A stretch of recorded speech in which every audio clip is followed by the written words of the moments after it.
Assalamualaikum warahmatullahi wabarakatuh. Halo guys, kembali lagi dengan saya Selva Jaya, Prodi Pendidikan Matematika dengan NPM A1C025085. Nah, kali ini kita akan mempelajari mengenai manajemen pendidikan dasar, menengah, dan tinggi. Mengapa manajemen pendidikan berbeda di setiap jenjang?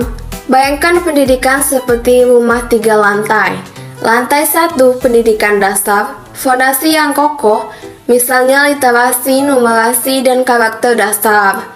Tanpa fondasi yang kuat, rumah akan roboh atau dasar-dasar kemampuan. Lantai 2 pendidikan menengah, struktur yang kuat seperti pendalaman akademik dan karakter atau pengembangan diri. Lantai 3 atau pendidikan tinggi, puncak yang megah atau persiapan masa depan. Manajemen pendidikan dasar adalah proses perencanaan, pengorganisasian, pelaksanaan, dan pengawasan seluruh kegiatan pembelajaran di sekolah dasar atau madrasah ibtidaiyah. Tujuan manajemen pendidikan dasar adalah 1. Membentuk fondasi dasar pengetahuan, sikap, keterampilan, dan karakter anak. 2. Mengembangkan rasa ingin tahu, sikap disiplin, dan kebiasaan belajar yang baik. Fokus manajemen pendidikan dasar antara lain 1. Kurikulum sederhana, menyenangkan, dan kontekstual. 2. Pengelolaan sarana prasarana dasar seperti kelas, perpustakaan, ruang bermain, dan UKS.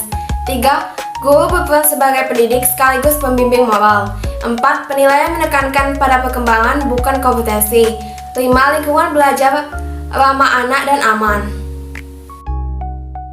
Analogi manajemen pendidikan dasar seperti menanam bibit pohon. Fokus utamanya adalah menyiapkan tanah yang subur agar akar kuat sebelum tumbuh besar. Selanjutnya, manajemen pendidikan menengah. Manajemen pendidikan menengah adalah proses pengelolaan pendidikan di jenjang SMP atau MTS dan SMA atau SMK atau MA yang berfokus pada pengembangan kemampuan akademik, keterampilan, minat, dan bakat peserta didik. Tujuan manajemen pendidikan menengah antara lain 1. Membekali peserta didik dengan ilmu pengetahuan yang lebih kompleks. 2. Menumbuhkan minat, bakat, dan keterampilan sebagai bekal hidup. 3. Membentuk identitas diri dan karakter remaja yang matang. Fokus manajemen pendidikan menengah antara lain 1. Kurikulum berbasis akademik dan keterampilan. 2. Pengelolaan ekstrakurikuler seperti OSIS, pramuka, olahraga, seni, dan kewirausahaan. 3. Penanaman disiplin, tanggung jawab, dan manajemen waktu. 4.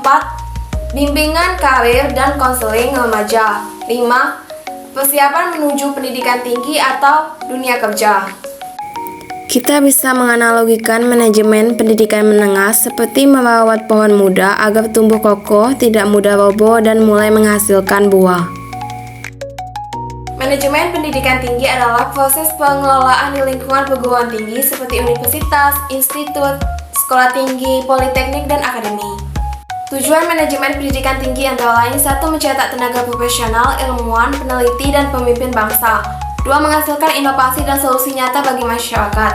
3. Membekali mahasiswa dengan kompetensi sesuai dengan bidang keilmuan. Fokus manajemen pendidikan tinggi antara lain 1. Otonomi perguruan tinggi, seperti kebebasan akademik, pengelolaan keuangan, serta tata kelola kelembagaan. 2. Tridharma perguruan tinggi, pendidikan dan pengajaran, penelitian, serta pengabdian kepada masyarakat. 3. Manajemen SDM seperti dosen, peneliti, dan tenaga kependidikan profesional.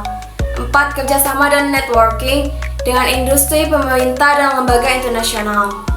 5. Pengembangan mahasiswa seperti organisasi kampus, kreativitas, kewirausahaan, dan soft skills. 6. Manajemen sarana seperti laboratorium, perpustakaan digital, pusat riset, dan teknologi pembelajaran.